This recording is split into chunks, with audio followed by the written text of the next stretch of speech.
Hey everyone, and welcome back to yet another episode of Q&A with Mama's Uncut, where we answer your anonymous questions about parenting, motherhood, and relationships. Again, we got Lisa and Mindy. You guys ready to give some advice? As Sure. always. All right, let's get to it. A few months ago, my husband brought home a dog without asking me. He knows I dislike dogs and I've never wanted one. I am 9 months pregnant and also have a 2-year-old, and I feel like I have zero time for this dog that I never wanted.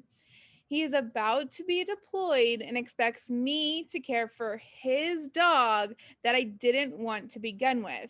And I have no desire to do this. He is a good dog, but I told him since the day he brought him home that I was not caring for him. He still expects me to do this while raising our children while he is away. Would it be wrong of me to rehome this dog that I never wanted? This is not a good question for me because I'm more of a dog person than a human person. Well, I'll be the balance then. No, you can't rehome this dog. Are you nuts? Okay, this was me. I did not want a dog at all. And the family wanted a dog. And I said, no. And I said, I know I'm going to be the one who ends up taking care of it. No dog. So they go ahead and they get the dog without me. And in the meantime, I get divorced and the dog stays with the kids. And since the kids stay with me, I now have a dog. And this dog has taken over my life. Like we already talked about the chickens today. Like, Yeah. the amount of time, like I have to walk the dog. I take him for 2-hour walks every day. I make sure he'll eat certain foods. Like this dog is my shadow and he's with me 24/7.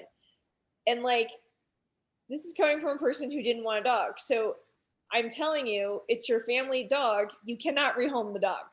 You got to suck it up. You got to suck it up. And I get it's horrible. And I get some days you want to bang your head on the wall. I get it because I live it every freaking day. But you can't rehome the dog. So I agree with your endpoint that I think when you get a pet, it's a commitment that you have to stick with. Yeah, totally. So, but for me, I have always told I am this woman, but my husband has not brought home a dog. I told my husband I have enough poop to deal with. Totally. I'm not taking care of a dog. I have children swarming around me all the time with needs. I can't commit to a dog. I love dogs. I love animals. I just can't. I know that I will not like it. And so I just tell my husband, don't. So the real problem here is that her husband did something that she had already said that she didn't want, whether it's that he wants them to have a dog to kind of be company or an extra element of fun in their house when he's gone. That could have something to do with it. But she does need to just readjust her expectations because the dog's there. It's kind of like when you get, when you have a baby, like, yeah, it stinks, but you have to readjust what you're doing and how you're doing it, and everything will be fine. Like, it'll be an adjustment period. But I would be more mad at my husband and not at the dog, because the dog will be fine in the end. Your kids will love the dog. It'll be fine. But the dog, I would be very angry at my husband. I mean, here's why I couldn't rehome the dog, right? The dog is so excited to see you every day. The dog is so loving, so unconditional. Like, Yeah. how do you not honor that, right? Yeah. How do you not value that? Yeah. And so yes, now I have a dog. There's just too many people that take on dogs and animals as a casual thing. Yeah.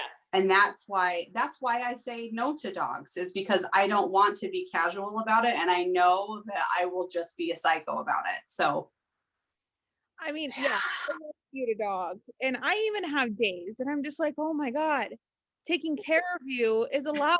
But I've never once said like, oh my God, I'm going to rehome you because I chose to have you. He's staring at me right now. He's like, what are you talking about? What did you say, mommy?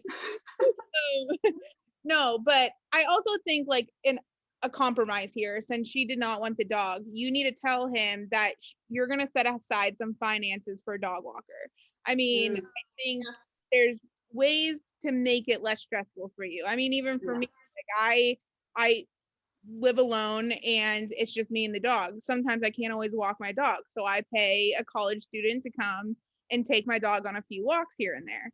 So I think that's like a good you definitely cannot rehome your dog, but Yeah. hey, Won't go on a walk with anybody else. If you take George, like let's say kids walk George up to their dad's house. George. George He figures cracks out me how up. to get out of the leash and run home.